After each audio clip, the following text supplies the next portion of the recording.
ধনশিৰি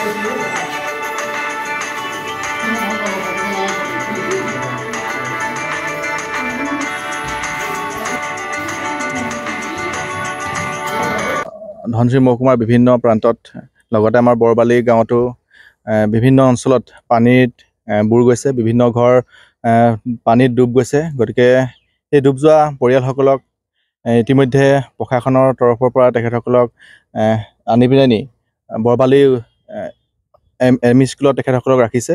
গতিকে আজি আমি ধনশিৰি মহকুমা চুতীয়া ছাত্ৰ সন্থায়ো এই দুখৰ সময়ত তেখেতসকলক সমভাগী হ'বৰ কাৰণে আমিও আহিছোঁ, কিয়নো নিজৰ আপোন ঘৰখন এৰি আহি তেখেতসকলে ইয়াত থাকিবলগীয়া হৈছে। যদিও তেখেতসকলে ইয়াত আছে, তেখেতসকলৰ কিন্তু মনটোৱে তেখেতসকলৰ ঘৰখনক লৈ হাহাকাৰ কৰি আছে। তেখেতসকলৰ পোহনীয়া জীৱ জন্তুসমূহক লৈ তেখেতসকলৰ মনটোৱে হাহাকাৰ কৰি ৰাখিছে।